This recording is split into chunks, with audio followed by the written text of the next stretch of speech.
우리가 지금 살피고 있는 내용은 예수 그리스도의 신성과 인성에 대한 내용입니다.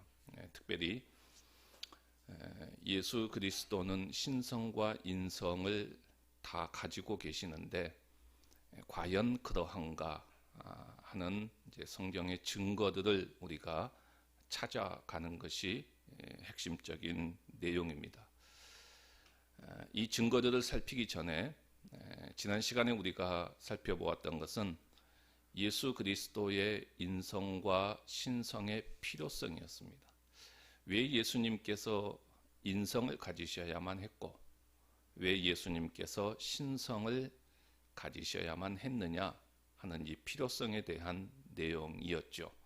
간략하게 한번 정리를 하고 가본다면 왜 예수 그리스도의 인성이 우리에게 필요했느냐 세 가지의 내용을 제가 말씀을 드렸습니다. 예수 그리스도께서 우리의 형벌을 담당하기 위해서, 또한 시험 받은 자들을 도우시기 위해서, 그리고 우리의 모든 죄를 대속하기 위해서는 반드시 인성이 필요했다는 것입니다. 또한 왜 신성이 필요했느냐, 이건 역시 세 가지로 말씀을 드렸지요. 제사와 율법의 완전한 순종을 위해서, 우리의 인간은 도저히 할 수 없는데 그런 부분에 있어서 완전한 순종을 이루어가기 위해서 신성이 필요했다는 것입니다. 또한 하나님의 진노에 대처하기 위해서였고요. 그리고 우리에게 구속의 효과를 적용시키기 위해서는 예수 그리스도께서 신성이 필요했다 하는 내용을 우리가 살펴보았습니다. 자, 그러면 이제 오늘은 바로 이 예수 그리스도의 신성과 인성에 대한 증거인데, 오늘 이 밤은 예수 그리스도의 신성에 대한 증거들을 우리가 좀 하나하나 찾아가 보도록 하겠습니다. 예수 그리스도의 신성에 대한 이 성경의 증거들은 차고 넘칩니다. 엄청나게 많이 있지요. 우리가 다 살펴볼 수는 없을 것입니다. 하지만 이제 몇 가지의 중요한 표제들을 좀 이렇게 간략하게 좀 살펴보려고 합니다. 주로 우리가 성경의 내용들을 이렇게 보기 때문에 지루할 수 있을지 모르겠습니다만은, 그러나 우리가 초점을 맞추고 있는 것은 예수 그리스도는 참 하나님이시다, 예수 그리스도도 참 하나님이시다 하는 것을 우리가 포커스를 맞추고, 그리고 성경에 나오고 있는 그 증거들을 우리가 하나하나 찾아가 보는 것입니다. 오늘 시간 되는 대로 바로 이 신성에 대한 증거를 살피고, 이것이 끝나고 나면은 이제 인성에 대한 증거, 예수 그리스도께서는 참 사람이시다라고 하는 이제 성경의 증거들을 우리가 좀 찾아가 보도록 할 것입니다. 자, 먼저 예수 그리스도의 신성에 대한 증거들을 몇 가지로 나누어서 이제 우리가 정리를 좀 해본다면, 가장 먼저 첫 번째는 예수 그리스도에게 특별한 신적인 이름들이 붙여졌다는 사실입니다.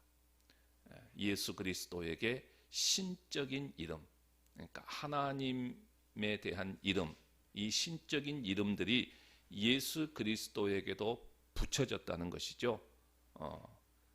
그것들을 우리가 찾아본다면 예수 그리스도의 신성에 대한 증거들이 충분히 설명이 되어질 수 있겠죠. 자, 이 예수 그리스도에 대한 신적인 이름들에 대해서는 대충 16개의 이름이 예수 그리스도에게 붙여졌습니다. 근데 그 이름들 각각은 모두가 다 그의 신성을 분명하게 암시하고 있지요. 그 16개를 우리가 다 살펴볼 수는 없고요. 그 가운데 몇 가지만 좀 보게 되면은, 가장 먼저 첫 번째는 예수님을 하나님의 아들이라고 부릅니다. 예수님을 하나님의 아들. 예수님을 하나님의 아들이라고 부르는 내용이 약 한 40번 정도 걸쳐서 나오는데, 다양하게 예수님을 하나님의 아들이라고 부르게 되어지지요. 그런가 하면 또한 예수님을 하나님의 독생자라고 부르게 됩니다. 한 5번 정도 나오게 되어집니다.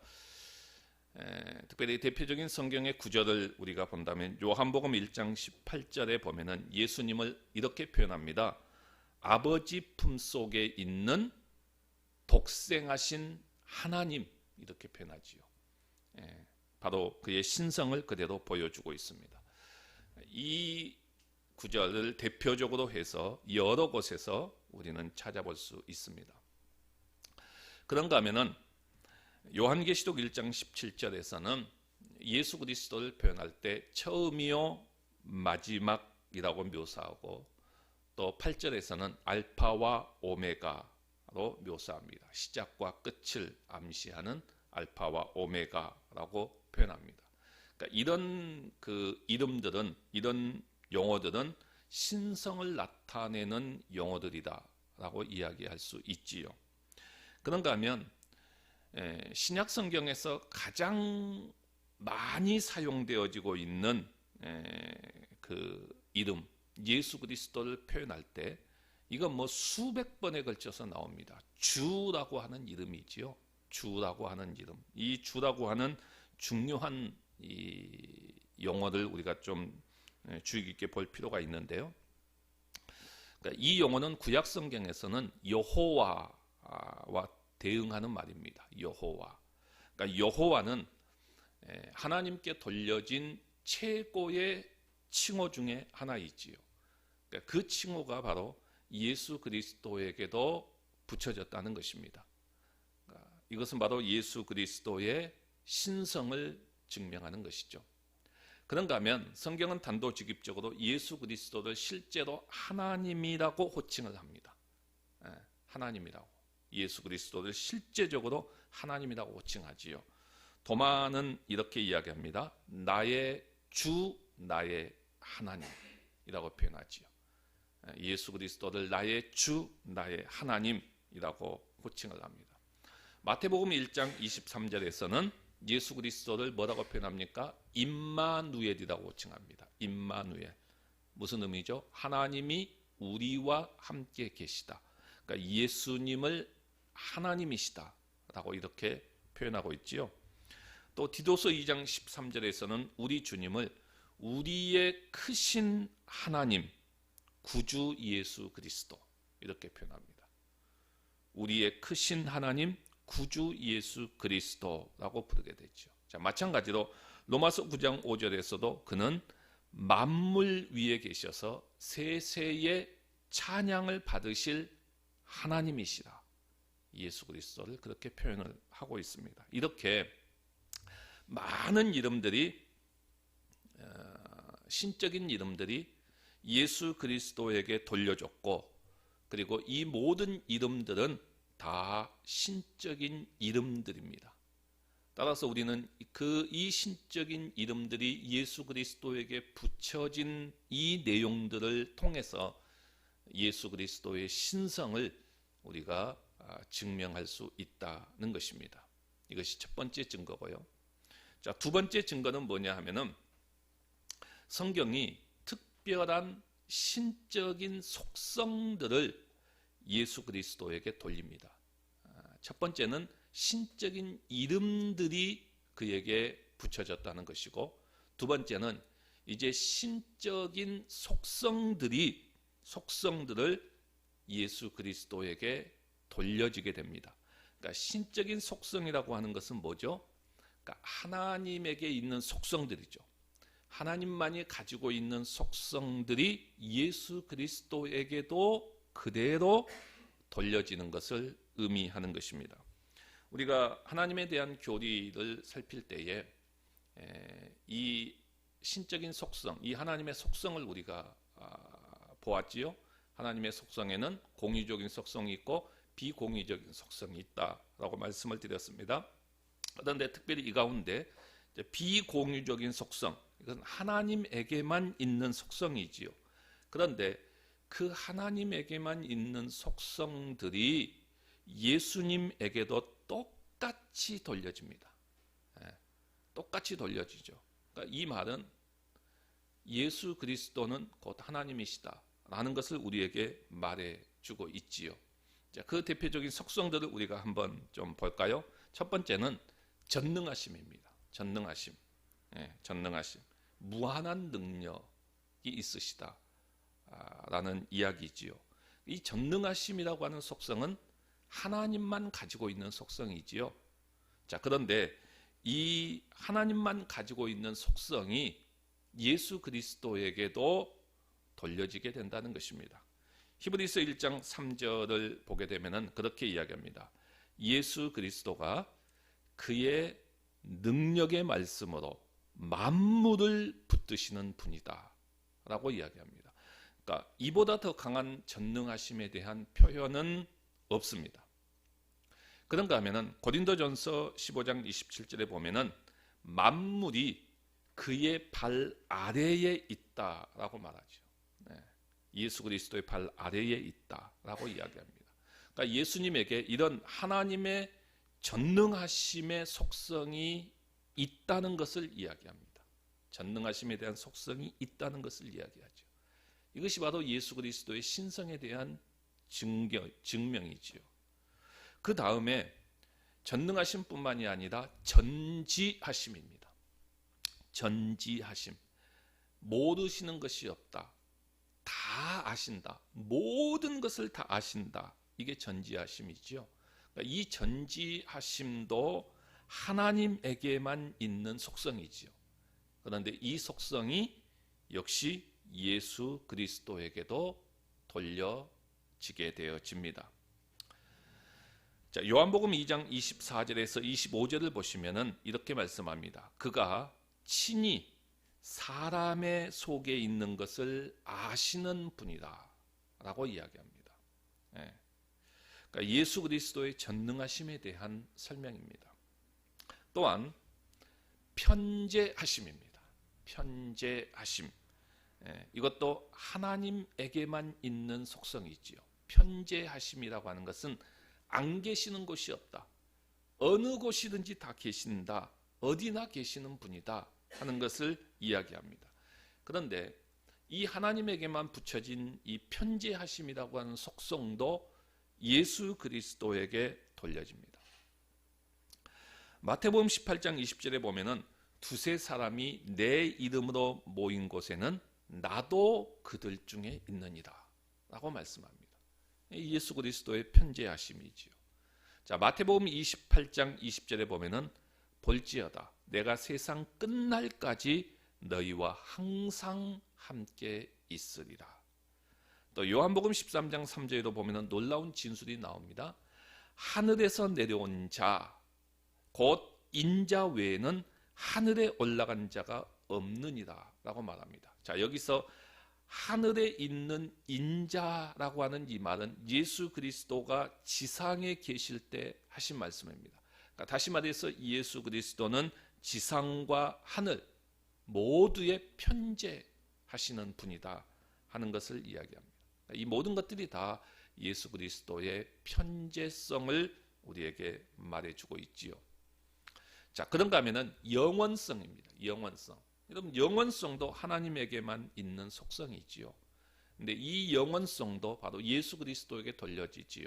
요한복음 1장 1절에 보면은 태초에 말씀이 계시니라. 그건 영원성이죠. 태초에 말씀이 계시니라. 여기서 말씀은 예수 그리스도를 말하지요. 영원성을 이야기하죠. 그런가 하면은 불변성입니다. 불변성. 이 불변성도 하나님의 속성이지요. 그런데 이 불변성에 대한 속성도 예수 그리스도에게 돌려집니다. 히브리서 13장 8절에 보면은 예수 그리스도는 어제나 오늘이나 영원토록 동일하시도다. 변하지 않는다. 불변하시는 분. 영원토록 동일하시다 하는 것을 이야기합니다. 또한 예수 그리스도의 선재하심입니다. 선재하심.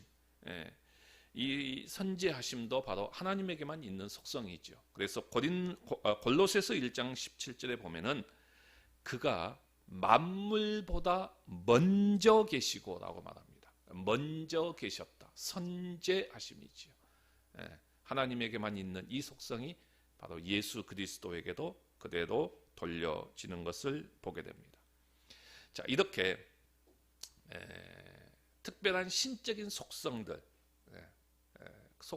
신적인 이름에 이어서 특별한 신적인 속성들, 이것들은 하나님에게만 있는 그런 속성들이 예수 그리스도에게 모두가 다 돌려졌다는 것이죠. 앞에서 제가 지금 이야기했던 이런 부분들은 하나님의 비공유적 속성에 대한 모든 내용입니다. 그 모든 내용들이 전부 다 예수 그리스도에게로 돌려졌다는 것이죠. 이것은 예수 그리스도의 신성을 말해주는 증거입니다. 자, 골로새서 2장 9절에서는 이 예수 그리스도의 신성에 대해서 아주 포괄적인 설명을 간단 명료하게 이야기하고 있습니다. 그 안에는, 다시 말해서 예수 그리스도 안에는 신성의 모든 충만이 육체로 거하시고 라고 말씀하고 있습니다. 예수 그리스도께서 육체로 거하시는 그때에 그 안에 신성의 모든 충만이 그 안에 함께 거했다라고 말씀하고 있지요. 자, 이제 세 번째 증거를 말씀을 드리면은, 자, 이번에는 신적인 직무들입니다. 신적인 직무. 그러니까 예수 그리스도에게 신적인 직무들이 주어졌는데 그것들을 통해서 우리는 신성을 증명할 수 있다는 것입니다. 신적인 이름, 이 신적인 이름을 우리가 먼저 이야기했고요. 또 두 번째는 신적인 속성들을 이야기했고요. 그리고 세 번째는 이제 신적인 직무들입니다. 그러니까 예수님에게 부여됐던 그 직무들을 보게 되면은 하나님만이 하실 수 있는 일들, 하나님만이 하실 수 있는 일들이 예수 그리스도에게도 부여됐다는 것이죠. 그러니까 그걸 통해서 우리는 예수 그리스도의 신성을 증명할 수 있다는 것입니다. 어떤 것들이 있을까요? 첫 번째는 창조입니다. 그렇죠? 우리는 창조하면은 성부 하나님께서 주도적으로 역사하시고 하나님께서 이 세상을 창조하셨다라고 이야기합니다. 예수 그리스도는 가만히 있었습니까? 아니죠. 자, 요한복음 1장 3절에 보면은 만물이 그로 말미암아 지은 바 되었으니, 모든 만물이 예수 그리스도로 말미암아 창조되어졌다라는 이야기입니다. 지은 것이 하나도 그가 없이는 된 것이 없느니라. 모든 만물을 예수 그리스도께서도 창조하셨다. 그러니까 예수 그리스도에게 부여된 이 신적인 직무들을 볼 때에 그의 신성을 우리는 충분히 증명할 수 있다는 것이죠. 히브리서 1장 3절에도 보게 되면은 능력의 말씀으로 만물을 붙드신다라고 이야기합니다. 만물을 붙들고 있다. 골로새서 1장 17절에도 보면은 만물이 그 안에 함께 섰느니라라고 말합니다. 모든 창조 사역, 그리고 또 섭리하시고 하는 이 모든 사역들이 바로 예수 그리스도에게로 분명히 주어졌다 하는 것을 알 수 있습니다. 자, 또 다른 예를 찾는다면 예수 그리스도가 자신에게 죄를 사하는 권세가 있다는 사실을 서슴없이 주장하고 계십니다. 이게 이제 유대인들에게 있어서 가장 큰 이슈였죠. 예수 그리스도께서 마가복음 2장 5절에 보면 중풍병자에게 내 죄 사함을 받았느니라 라고 말씀합니다. 바리새인들, 유대인들이 바로 이 사실을 가지고 예수 그리스도를 걸고 넘어지지요. 죄 사하는 권세는 하나님께만 있는데 네가 감히 뭔데 죄를 사하는 권세가 있다라고 말하느냐 하는 것을 가지고 걸고 넘어지지요. 예수 그리스도께서는 나에게도 죄를 사하는 권세가 있다. 신적인 직무들이 그에게도 부여됐습니다. 이걸 통해서 그의 신성이 있음을 우리에게 분명히 말씀하고 있습니다. 자, 그런가 하면 세 번째는 죽은 자, 예수님은 자신에게 죽은 자를 살리는 능력이 있다는 사실도 말씀합니다. 죽은 자를 살리실 능력이 있다. 자, 요한복음 6장 39절과 44절에 보면은 이것을 여러 차례 언급하지요. 마지막 날에 내가 이를 다시 살리리라 라고 말씀합니다. 내가 다시 살리리라. 자신에게도 죽은 자를 살리는 능력이 있음을 우리에게 이야기합니다. 자, 그런가 하면 네 번째는 예수 그리스도가 우리의 몸을 변화시키는 능력도 갖고 계시다는 것을 주장하지요. 하나님만이 하실 수 있는 그런 신적인 직무들이 예수님께도 있다는 사실을 분명히 이야기합니다. 빌립보서 3장 21절에 보면은 그는 만물을 자기에게 복종하게 하실 수 있는 자의 역사로 우리의 낮은 몸을 자기 영광의 몸의 형체와 같이 변하게 하시리라 라고 분명하게 말씀하지요. 자, 다섯 번째는 심판에 대한 이야기를 하십니다. 심판에 대해서도 요한복음 5장 22절에서 23절에 보면은 아버지께서 아무도 심판하지 아니하시고 심판을 다 아들에게 맡기셨다라고 말씀하죠. 바로 신적인 직무가 예수 그리스도에게 부여됐다는 것입니다. 사도행전 17장 31절과 디모데후서 4장 1절에서도 같은 말씀을 합니다. 살아있는 자와 죽은 자를 심판하실 그리스도 예수라고 이야기하죠. 자, 이렇게 신적인 직무인 이 심판의 권세가 예수님께 주어졌다 하는 것을 이야기하죠. 더 나아가서는 영생을 주는 권세 역시 마찬가지입니다. 영생을 주는 권세. 자, 요한복음 10장 28절에 보게 되면은 내가 그들에게 영생을 주노니 라고 말씀하지요. 또 요한복음 17장 2절에 보면은 아버지께서 아들에게 주신 모든 사람에게 영생을 주게 하시려고 라고 말씀합니다. 자, 이렇게 예수 그리스도께서도 신적인 직무들을 행하시는 것을 통해서 그의 신성을 증명하고 있습니다. 자, 이제 네 번째 증거도 갑니다. 네 번째 증거는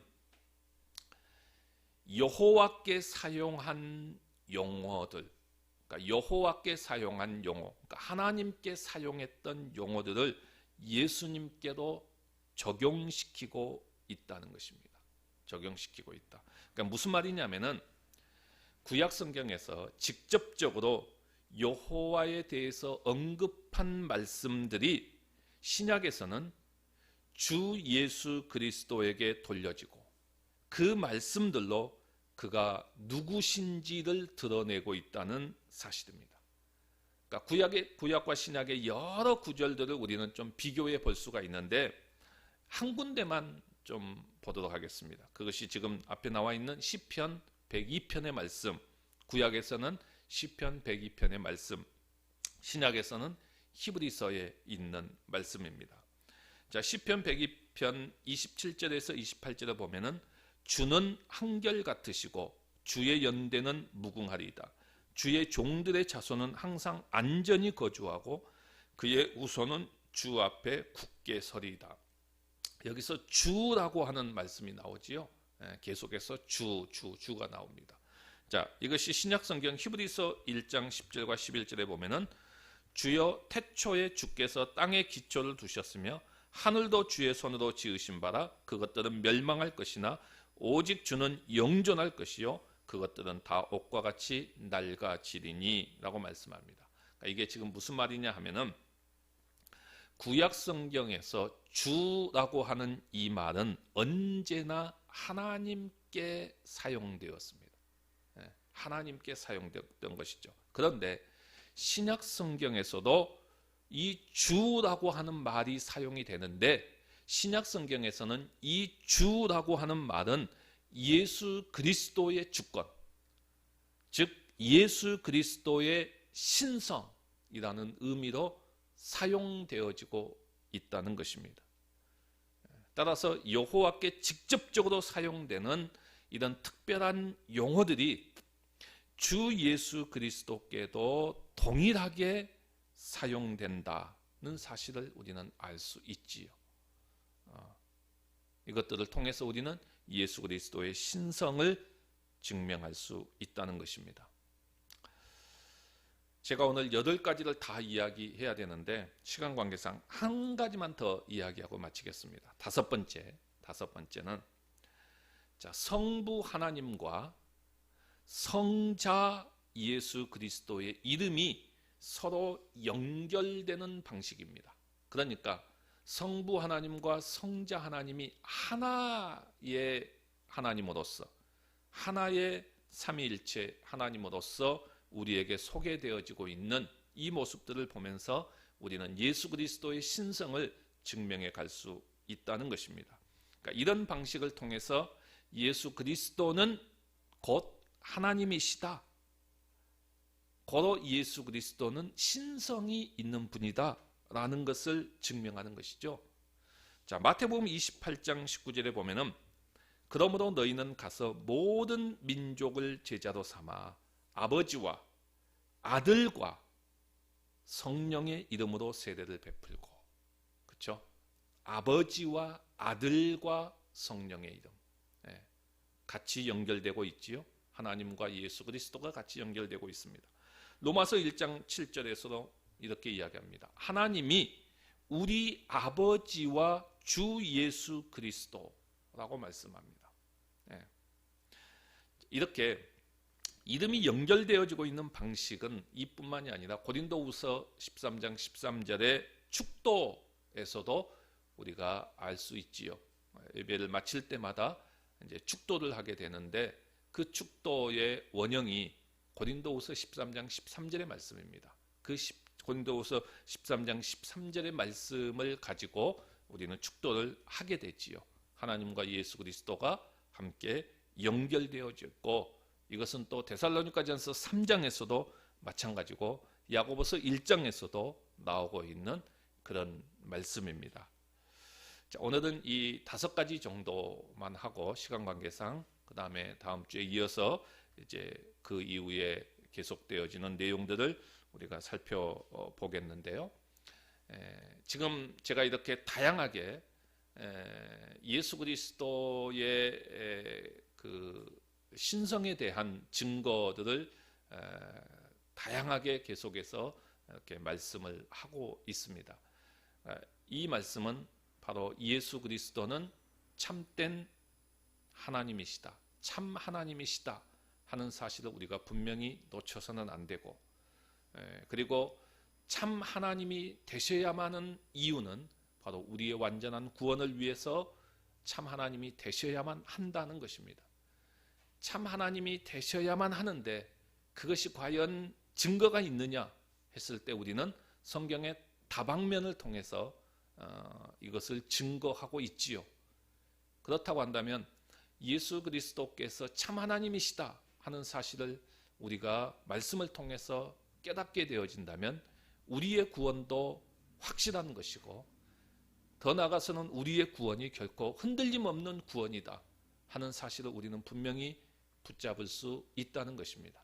그래서 오늘은 예수 그리스도는 참 하나님이시다, 이 사실을 우리가 분명하게 붙잡고 갈 수 있는 그런 우리의 모습들이 되시기를 주님의 이름으로 간절히 바랍니다.